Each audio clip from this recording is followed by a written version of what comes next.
Abu Hurairah itu panggilan.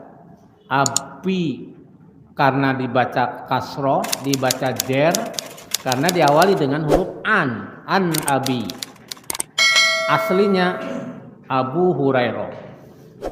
Dipanggil Abu Hurairah karena beliau adalah seorang yang sangat mencintai kucing. Nah, salah satu yang dia miliki adalah kucing kecil. Maka Hurairah itu sama dengan kucing kecil. Dalam bahasa Arab namanya wajan pu'ailah. Pu'ailah itu menunjukkan kecil. Apa saja? Kalau gonamun itu kambing besar, tapi gunaimah itu kambing kecil, ya. Makanya dipanggil dengan Abu Hurairah. Kita selalu mendoakan beliau dengan ungkapan radhiyallahu anhu. Artinya semoga Allah meridhoinya. Apa yang dia lakukan, kita selalu mendoakannya. Bahkan seluruh umat Islam di dunia, karena kemuliaannya, salah satu sifat Abu Hurairah dan salah satu sahabat Nabi, beliau dipanggil dengan julukan radhiyallahu anhu, semoga Allah meridhoinya. Kalau kita sudah meninggal, ada nggak kira-kira ya yang memanggil semoga Allah merahmatinya, semoga Allah menjaganya, hafadallahu lahu? Ada Bu? Orang biasa enggak ada, jarang. Yang ada itu karena kemuliaan dalam hidupnya. Miskin, Abu Hurairah itu miskin, tapi tetap beliau adalah seorang sahabat Nabi. Kata beliau, annan nabiyya sallallahu alaihi wasallam, bahwa Nabi sallallahu alaihi wasallam, anna itu huruf taukid, huruf yang menunjukkan bahwa menyungguhkan, membenarkan dengan kesungguhan bahwa sesungguhnya Nabi sallallahu alaihi wasallam, semoga Allah merahmati beliau dan memberikan keselamatan, anugerah kepada beliau, Nabi kita Muhammad sallallahu alaihi wasallam. Qala, ia telah bersabda. Kenapa kok dibaca seperti di pondok pesantren? Saya sengaja membacanya seperti itu, Ibu, agar ibu-ibu, bapak-bapak paham bagaimana mengartikan, mengerti satu persatu kata yang kita pelajari. Bisa Bapak Ibu pelajar dan belajar seperti itu. Coba. Qala itu fi'il madi.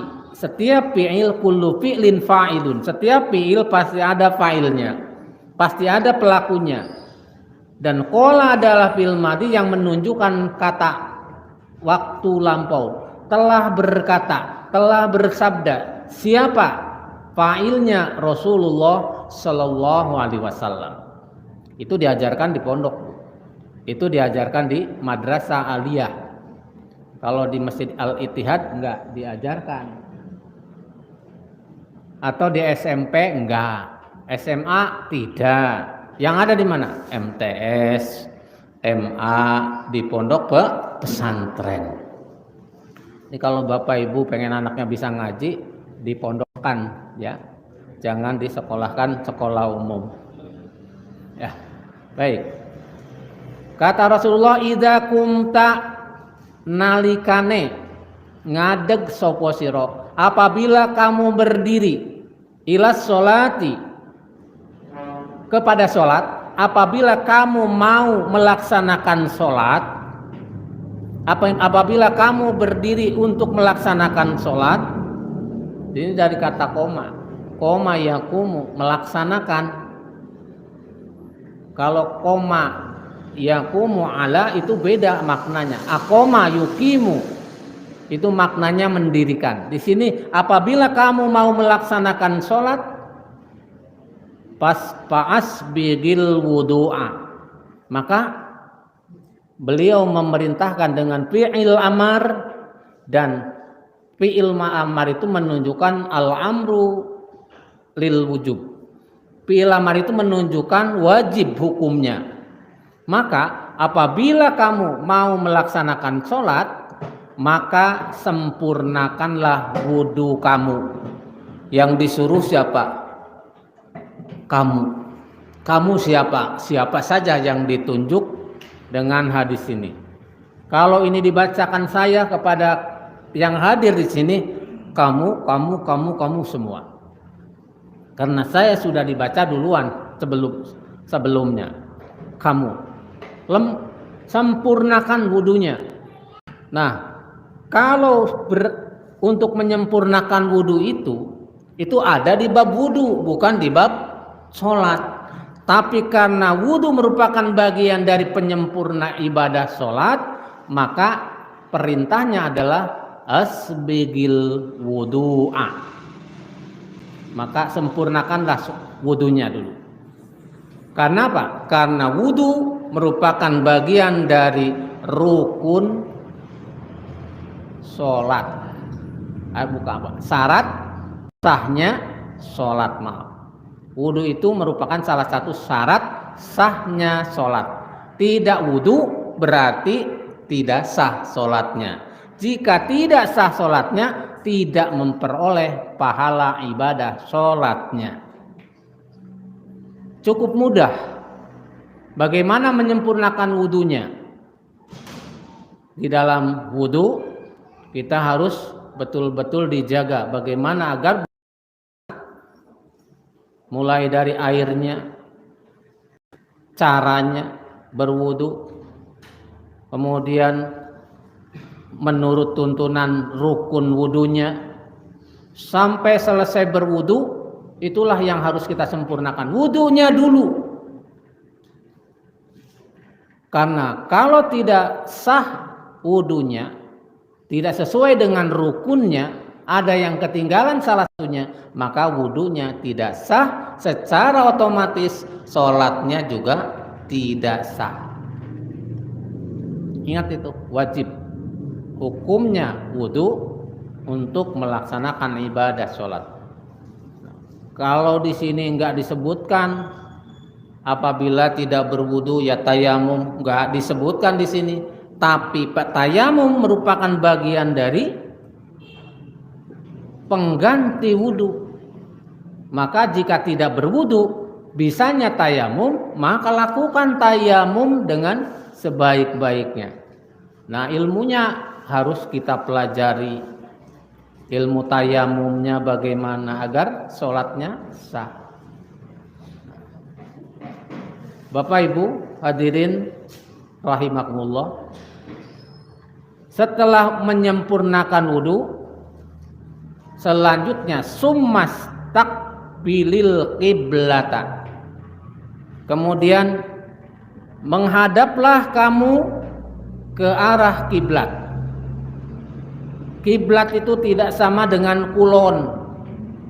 Kiblat itu merupakan arah yang ditunjukkan untuk mengarah ke Ka'bah.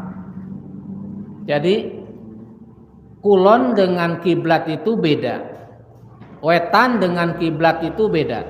Sebab di dunia ini banyak orang sholatnya mengarah ke Ka'bah, tapi jurusannya beda-beda. Ada yang menghadap ke timur, ada yang menghadap ke barat seperti di Indonesia, ada yang menghadap ke utara, ada yang menghadap ke selatan, timur tenggara, timur selatan. Beda-beda, tapi niatnya sama. Summastaqbilil qiblata. Perintahnya sama. Satu, yaitu menghadaplah Anda ke arah kiblat. Mengarahlah sholat Anda ke arah kiblat. Maka kalau ada yang mengarah ke arah yang lain, jangan disalahkan. Kalau menurut pandangan kita berbeda. Kalau saya sholat di Cipari rasanya menghadap ke sebaliknya. Saya kok menghadap ke timur sholatnya rasanya. Tapi orang sana bilang ini ke barat Pak, ke arah kiblat. Tapi saya merasa berbalik. tapi tidak masalah. Yang benar adalah sesuai dengan aturan yang ada di situ. Karena mataharinya memang bisa dipandang, bisa dilihat karena siang hari. Nah itu kiblat. Maka bagaimana kalau kita berada sholat di lingkungan Ka'bah? Sama. Kalau kita berada di lingkungan Ka'bah, Baitullah, kita menghadap ke arah Ka'bah, ke arah Baitullah. Dan orang yang kita lihat orang sedang tawaf, orang sedang sholat, semua mengarah ke Ka'bah. Ternyata setelah dilihat lewat televisi, lewat YouTube, Bapak lihat orang muter, lingkarannya bulat. Hebat kan? Lingkarannya bulat. Karena satu shop di ujung tidak ada ujungnya. Berarti satu lingkaran penuh. Lingkaran berikutnya penuh, lingkaran berikutnya penuh. Maka kelihatan oleh kita seakan-akan orang itu seperti rapih sekali. Karena umat Islam diperintahkan untuk menghadap kiblat dengan benar.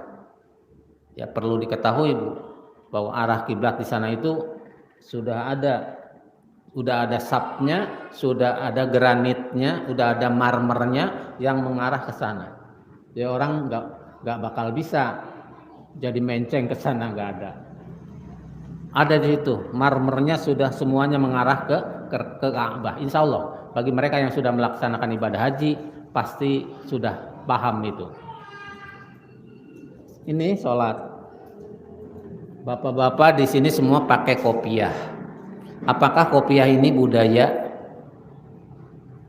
Bukan hanya budaya sebetulnya. Kopiah ini ada manfaatnya, ada tujuan utamanya, hanya saja jarang diterangkan.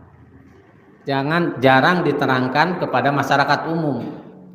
Kopiah ini, saya pakai kopiah putih ini bukan mentang-mentang karena sudah pernah ke sana, tapi karena ini bagian dari yang sudah saya beli, jadi saya pakai. Kalau sudah dibeli nggak dipakai maneman ya.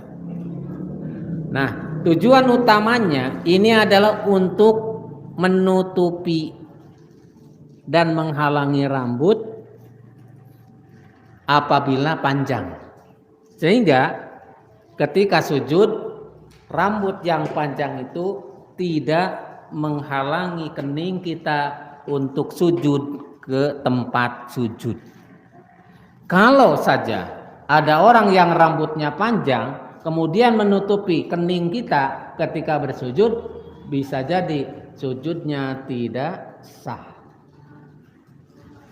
Makanya kopiah ini berfungsi untuk menjaga agar rambut kita tidak menghalangi tempat sujud kita ketika bersujud. Salah satu rukun sujud adalah keningnya nempel ke tempat sujud, hidungnya nempel ke tempat sujud, tangan duanya nempel ke tempat sujud, maksudnya ke tanah, kemudian dua dengkulnya nempel ke tanah, termasuk telapak ujung jarinya nempel ke tanah. Ingat, telapak kaki ujung jarinya, bukan telapak kakinya. Ujung jari telapak kaki nempel. Bagaimana Pak kalau dibalik? Bukan telapaknya, tapi di atasnya. Sah tidak Pak? Sah, asal panjenengan kena penyakit asam urat. Kalau kena penyakit asam urat nggak bisa ditekuk, ya terpaksa sah, itu namanya darurat. Ya. Tapi kalau tidak darurat, maaf, itu kakinya ditekuk Pak. Ditekuk. Terima kasih. Nah, setelah menghadap kiblat, kemudian perintahnya adalah fakabbir. Sama ini. Di sini banyak menggunakan fi'il amar, memerintahkan kita yang mau sholat, fakabbir. Kabbara yukabbiru takbiron. Maka ketika kita menyebut namanya takbiratul ihram, itu asalnya dari kata fi'il madhi kabbara yukabbiru takbiron. Beda kabaro dengan yakburu. Kabaro yakburu bukan takbiron tapi kabiro. Kabbaro itu membaca takbir artinya. Tapi kalau kaburo itu sombong. Maknanya beda, Pak. Ada kaburo itu sombong. Kaburo maktan indallah yang taqulu ma la taf'alun. Amat sangat murka Allah kepada orang yang ngomong tapi orang gelem ngelakoni. Jarkoni. Itu surat As-Sof ayat kedua apa ketiga. Ini, tapi kabaro takbir, ya, kabbara membaca takbir. Membaca takbir takbiratul ihram. Kalau yang pertama, tapi berikutnya adalah membaca takbir. Fakabbir, maka bacalah takbiratul ihram. Allahu Akbar. Tangannya diangkat di sini, di hadis ini tidak menjelaskan mengangkat tangan, tapi di hadis berikutnya ada. Ini mulai dari fakabbir, maka bertakbirlah Anda, summakra ma tayassara ma'aka minal Qur'an. Kemudian perintah berikutnya, setelah Anda takbir, summakra, maka bacalah ma tayassara ma'aka minal Qur'an, apa yang mudah bagimu dari bacaan ayat-ayat Al-Qur'an. Diawali dengan baca Al-Fatihah setelah takbiratul ihram. Bagaimana Pak dengan bacaan iftitahnya? Saya baca hadis ini dulu. Bacaan iftitah di belakang ada di hadis-hadis ini, hadis sifat sholat. Yang ini tidak disebutkan supaya jelas saja. Ini yang pokok. Baca takbiratul ihram, Allahu Akbar. Allahu Akbar itu tangannya menghadap kiblat. Ini menghadap kiblat. Ada yang begini, boleh tidak? Boleh aja ya. Tapi yang benar suruh menghadap kiblat. Semua orang yang melaksanakan ibadah sholat, konsekuensinya harus dia lakukan adalah semua anggota badannya menghadap ke arah kiblat. Ketika takbir, ketika sujud, ketika ruku, ketika baca tahiyat, semua. Lihat, termasuk ketika sujud tadi. Makanya sujud kakinya ditekuk. Bukan ditekuk kakinya, tapi jari-jari kakinya ditekuk. Agar apa? Agar ke 10 jari kaki dan 10 jari tangan itu semua menghadap ke arah kiblat semuanya. Gak ada yang balik ke sana. Coba panjenengan, kalau kena asam urat nun sewu ya, atau mungkin kakinya rengkeng gara-gara kram umpamanya, kan orang bisa sikile nekuk. Nah, akhirnya apa? Ada mengarah kiblat, marah, nunjuknya ke arah sebaliknya. Coba boleh Bapak lakukan seperti orang duduk perempuan ke belakang kayak gini, emok. Nah, kakinya itu nunjuknya bukan ke arah kiblat, tapi ke arah sebaliknya. Tapi kalau melakukannya dengan baik, maka jari kaki tangan, jari kaki dan jari tangan semua menghadap ke arah kiblat. Nah, ketika sujud. Nah, kemudian baca ayat Al-Qur'an. Ma tayassara minal Qur'an. Yang mudah, dan Allah memberikan kewajiban yaitu membaca surat Al-Fatihah. Sini, surat Al-Fatihah. Kemudian ditambah dengan surat Ma tayassara minal Qur'an, yang mudah.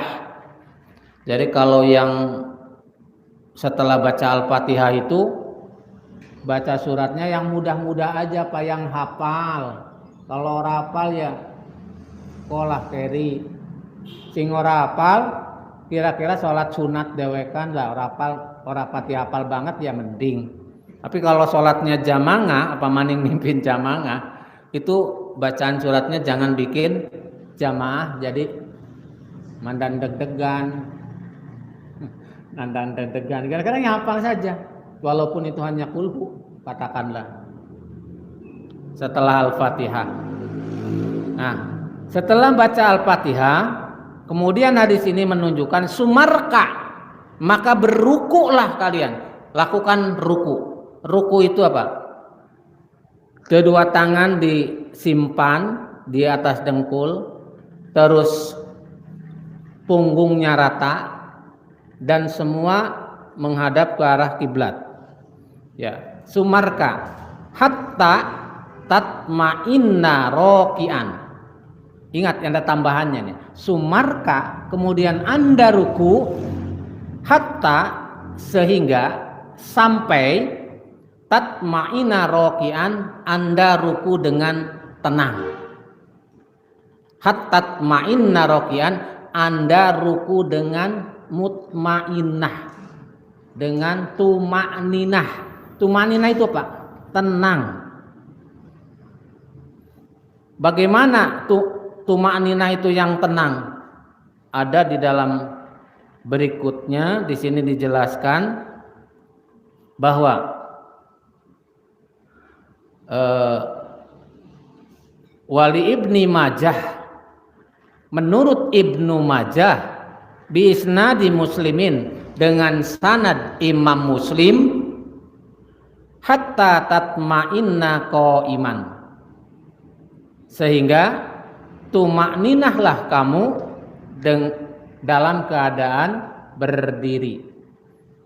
Jadi yang dimaksud tumakninah di sini adalah ruku, kemudian selanjutnya apa? Wa misluhu fi hadisi Rifa'ah bin Rafi, dan hadis yang serupa dalam hadis Rifa'ah bin Rafi inda Ahmad, menurut Ahmad, wa Ibnu Hibban dan Ibnu Hibban, hatta tatma'inna qa'iman, sampai tuma'ninah, tenang berdirinya. Nah, di sini Wali Ahmad, menurut Imam Ahmad, fa'akim sulbaka, kata beliau, yang namanya ruku tuma'ninah itu luruskan tulang punggungmu, tulang igamu lurus. Ini belakangnya, punggungnya lurus. Hatta tarji'al idamu, sehingga ketika kembali itu tulang-tulang yang ada itu kembali ke tempat semula. Kalau nun sewu Pak, kalau ruku itu ya cepet-cepet, tapi kemudian kan di situ setelah berikutnya hadis ini summarfa hatta ta'tadilla qa'iman. Kemudian angkatlah, berdiri lagi sehingga kamu i'tidal dengan berdiri. Nah, sehingga kamu i'tidal dengan berdiri. Nah, habis ruku maksudnya gitu. Habis ruku, katakanlah saya cepat ya. Nah, habis ruku matanya lihat ke tempat sujud, bukan lihat ke sarung atau lihat ke sana, dan tidak melihat kaki kita, juga tidak melihat sarung kita. Maka lihatlah ke tempat sujud, ruku. Nah, di situ tenang. Maksudnya apa? Tulang urat saraf kita ketika ruku ya tenangkan dulu. Jangan sampai belum saja mandek, belum saja berhenti tulangnya, kita sudah keburu ngadeg lagi. Contoh gini, yang buru-buru. Nah, itu namanya belum selesai. Itu belum tumanina yang seperti ini contohnya nih. Allahu Akbar. Sami Allahu liman hamidah. Allahu Akbar. Itu enggak ada tumaninanya seperti itu. Enggak ada. Ada yang seperti itu sholatnya? Tidak ada, ya. Mudah-mudahan tidak ada yang sholatnya seperti itu di sini. Tidak ada lah. Seandainya ada, mungkin lupa. Ya, maksudnya mungkin lupa sedang sholat. Padahal yang dibutuhkan oleh Rasulullah Sallallahu Alaihi Wasallam, sumarka hatta tatma'inna raki'an. Tumaninah dulu rukunya. Makanya suruh baca Subhanakallahumma wa bihamdika Allahumma firli. Pintu maksudnya juga di balik rahasia itu ada motif agar sujud panjenengan itu tumakninah, menang bacanya, tidak terburu-buru, kecuali buru-buru Arab ngentasi pari mau udan. Ya, kalau mau ngentas pari gara-gara mau udan kan buru-buru sholat ya. Yang tadinya 4 rakaat biasanya 4-5 menit jadi 2 menit. Ya di korting sholatnya. Ruku lah, tenang. Makanya orang yang sholatnya benar, bahkan oleh Rasulullah SAW di hadis berikut ini di depannya sudah saya baca, sudah saya sampaikan. Dan itu benar-benar susah juga, lama juga. Kita harus minimal tulang belulang kita yang ada di tubuh kita, persendian kita itu tenang dulu, Pak. Tenang. Udah mandek di situ. Nah, ketika selesai ruku dengan tenang, kemudian kita bangkit kembali dengan ucapan Sami Allahu liman hamidah. Sami Allahu liman hamidah. Makmum tidak perlu melu ucapan itu. Makmum tidak usah mengucapkan Sami Allahu liman hamidah. Ya Pak, jangan. Panjenengan cukup menjawab Rabbana walakal hamdu ketika panjenengan sudah berdiri tegak. Ingat, bukan dibaca ketika ya, contohnya gini, nun sewu ya. Sami Allahu liman hamidah. Rabbana walakal hamdu. Jadi sudah tegak berdiri. Imam juga demikian. Baca Rabbana walakal hamdu itu sudah posisi tegak dan berdiri i'tidal dengan tumakninah. Jadi tidalnya tumakninah. Ini i'tidal, berdiri dari ruku namanya i'tidal. Suma'tadala mutmainnah. Coba kalau buru-buru beda apa? Buru-buru. Apalagi sholatnya munfarid, sholat sunnah munfarid. Allahu Akbar. Sami Allahu liman hamidah. Allahu Akbar. Kapan tumaninahnya? Tidak ada. Menurut Imam Ahmad tadi sampaikan bahwa yang namanya tumaninah itu adalah mengembalikan otot-otot kita, sendi-sendi kita ke tempat semula.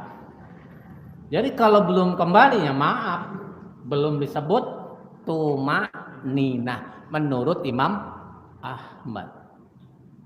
Imam yang lain banyak yang menyampaikan hal yang sama. Sampai mereka mengatakan urat-urat saraf saja harus sama, harus rata dulu. Makanya tegak berdiri. Sami Allahu liman hamidah. Rabbana walakal hamdu.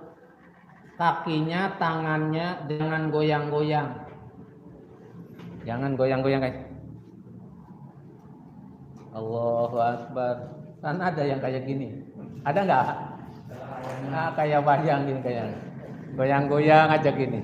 Sampai mau rukunya kayak gini masih goyang-goyang. Lakukanlah. Itu namanya belum berhenti, belum tumanina, belum tenang seperti itu. Kalau saya salah ingatkan, Pak. Tadi Pak Sarali mimpin, ngimami, kok tangannya goyang-goyang terus. Diingatkan. Gak usah ragu, mungkin lupa, namanya manusiaan begitu. Inilah sholat salah satu yang dilakukan oleh Rasulullah Sallallahu Alaihi Wasallam. Sekali lagi, sumarka hatta, kemudian kamu ruku sehingga atau sampai tatma'inna rokian, rukunya tenang, rukunya tumakninah. Satu, tumakninah itu rukunya. Kemudian summarfa, kemudian kamu berdiri lagi hatta ta'tadila, sehingga kamu i'tidal, berdiri dari ruku, iman, berdiri dengan tegak. Ya, berdiri dengan tegak. Summasjud, setelah itu kamu sujud. Apa ada di sini Pak Kabir? Allahu Akbar. Summasjud, kemudian Anda sujud. Hatta tatma'inna sajidan, sehingga Anda sujud dengan tuma'ninah juga. Sujudnya tuma'ninah. Jadi sujud itu walaupun kepala pening tetap harus tuma'ninah. Tadi sudah saya sampaikan, sujudnya semua menghadap ke kiblat, keningnya dan kakinya, dengkulnya semua. Hatta tatma'inna sajidan. Kemudian apa? Summarfa, kemudian setelah sujud angkat badan kita, kemudian hatta tatma'inna jalisan, sehingga ketika kita duduk di antara dua sujud itu juga harus dalam keadaan tuma'ninah. Setelah sujud kita bangun. Allahu Akbar. Apa doa? Apa? Allahumma Rabbik firli warhamni wajburni warfa'ni warzuqni wahdini wa'afini wa'fu anni. Itu kalau mau dibaca itu agak lama sholatnya Pak, apalagi dibacanya dengan tenang, bacanya maksudnya Rabbik firli warhamni wajburni warfa'ni warzuqni wahdini wa'afini wa'fu anni. Itu panjang, cepat. Ada lagi yang lebih cepat dari itu. Rabbik firli warhamni wajburni warfa'ni warzuqni wahdini wa'afini wa'fu anni. Ada lagi yang lebih cepat dari itu. Rabbik firli warhamni wajburni warfa'ni warzuqni wahdini wa'afini wa'fu anni. Lah, itu cepat. Untuk siapa doa itu? Tentu saja untuk dia sendiri. Untuk dia sendiri yang melakukan sholat, bukan untuk saya. Karena di situ menggunakan apa? Menggunakan ya mutakalim. Rabbik firli, ya Allah ampunilah saya dosa-dosa saya. Warhamni, rahmatilah saya, kasihanilah saya. Wajburni, tutupilah keburukan-keburukan saya. Warfa'ni, angkatlah saya. Wahdini, berilah saya petunjuk. Wa'afini, ya, kemudian ampunilah saya. Wa'fu anni, dan berilah saya maaf, ya, apabila banyak kesalahan-kesalahan tersebut. Masya Allah, itu untuk siapa? Untuk saya. Maka sholat walaupun berjamaah, tapi doanya untuk diri sendiri, ya, untuk diri kita sendiri, bukan untuk orang lain. Coba di belakang juga ada doa lain seperti itu. Untuk kita sendiri, untuk yang melaksanakannya. Jadi kalau orang yang nitip sholat nggak bisa atau bayarlah 500.000 untuk 1 hari sholat. Gak bisa, sebab di situ doanya untuk saya sendiri. Robbik firli warhamni wajburni warfa'ni warzuqni wahdini wa'afini wa'fu'ani. Doa yang itu tuh buat, kalau dijabarkan nggak cukup 1 jam ngajinya.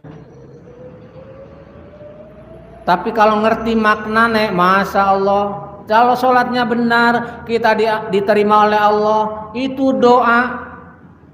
Masya Allah, begitu dahsyatnya doa, duduk di antara 2 sujud. Karena, udah masuk waktu Isya, Bu. Ya, bisa selesaikan dulu hadisnya ya, biar nanti tidak tanggung. Ya. Soal suatu saat ketemu atau tidak dalam majelis yang sama, wallahu alam. Makanya biar selesai. Nah, baik. Jadi sekali lagi, monggo. Itu doa sangat hebat sekali dan sungguh tidak ada yang bisa dilakukan di tempat lain kecuali waktu sholat itu. Apakah kita boleh membaca doa di luar sholat? Ya boleh. Siapa yang mengatakan tidak boleh? Tapi sholat berdoa di dalamnya memang merupakan bagian dari perintah Allah Subhanahu wa taala. Sehingga ada yang mengatakan bahwa as-sholatu ad-du'a'u. Sholat adalah doa. Jadi panjenengan sering berbuat salah, kemudian jenengan tidak ketahuan sama istri, nun sewu Pak. Umpamane jenengan berbuat salah. Ya, ora selingkuh, ora tidak bilang selingkuh. Jenengan berbuat kesalahan.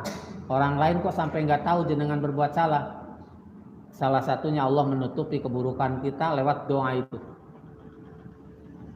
Ibu-ibu juga berbuat salah kepada suami, tapi suaminya nggak tahu. Sampai suami nggak tahu berbulan-bulan, bertahun-tahun, ada keburukan yang suami tidak tahu, padahal benar-benar buruk, tapi tidak sampai ketahuan. Bisa jadi Allah menutupi keburukan ibu-ibu dengan salah satu doa dari sholat baina sajdataini, yaitu doa di antara 2 sujud. Mudah-mudahan mudeng keterangannya ya Pak. Mudeng ya Pak? Monggo. Dibaca doanya ya Pak. Kalau sholat itu jangan buru-buru. Apa boleh lebih pendek? Boleh, kata ada yang mengatakan boleh. Tapi saya belum baca majelis sarjih berapa yang terpendek. Tapi di dalam yang agak tengah-tengah, Allahumma firli warhamni wajburni wahdini. Dan yang dilengkapi yang tadi kita baca, tidak perlu disampaikan karena bapak-bapak itu bukan anak lagi. Udah dewasa, sudah pinter, sudah jadi guru-guru. Saya hanya menyampaikan kitab ini, bukan ngajari panjenengan non sewu, oke? Ya, saya ini pakai pakaian agak lengkap kayak gini, tahu nggak Pak?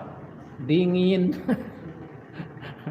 Bukan kepengen lengkap seperti ini, enggak, biar nggak kedinginan, jadi saya pakai lengkap KB. Mulai dari kaos dalam, kaos tengah, kaos pinggir, jas bagian luar, belum jaket nanti. Ya tambah lagi sorban biar tidak kenangin. Ini Boktiarani pamer. Insya Allah enggak ada niatan ke situ. Masjud, kemudian kamu sujud hatta tatma'inna sajidan, sampai Anda sujud dengan tuma'ninah. Sekali lagi, sujud tuma'ninah adalah tenang. Dibaca bacaan sujudnya, kemudian dengan tenang dan minimal mungkin 3 kali. Setelah itu dibacanya jangan terburu-buru seperti tadi saya. Ya, Bikuli waramni wajurni warfani wajukni wadini wafini wafuani. Umpamanya seperti itu. Bisa cepet, ping telu juga bisa. Summab al-dalika fi sholatika kulliha. Kemudian lakukanlah semua yang tersebut tadi, yang saya bacakan tadi dalam hadis ini, fi sholatika kulliha, di seluruh ibadah sholat Anda. Bukan hanya sholat wajib, tapi sholat sunnah juga sama. Jadi ada sholat sunat, sholat wajib itu lakukan dengan cara yang seperti tadi. Ruku, tuma'ninah, i'tidal, tuma'ninah, sujud, tuma'ninah, kemudian bangun dari sujud, tuma'ninah. Fi akhrajahus sab'ah, hadis ini diriwayatkan oleh 7 perawi. Walabdu lil Bukhari, dan ucapannya itu disampaikan oleh Imam Bukhari wali Ibni Majah dan Ibnu Majah bi isnadin muslimin, dengan sanad Imam Muslim, hatta tatma'inna qa'iman, sampai Anda berdiri lagi pada rakaat berikutnya. Jadi bukan hanya rakaat awal tok, tapi rakaat berikutnya juga lakukan yang sama. Mudah-mudahan satu hadis yang saya sampaikan tadi memberikan sedikit pemahaman untuk kita belajar lebih baik dalam ibadah sholat kita, baik sholat wajib maupun sholat sunat-sunat lainnya. Semoga bermanfaat. Mohon maaf atas segala kekurangannya. Billahi taufiq wal hidayah. Assalamualaikum warahmatullahi wabarakatuh.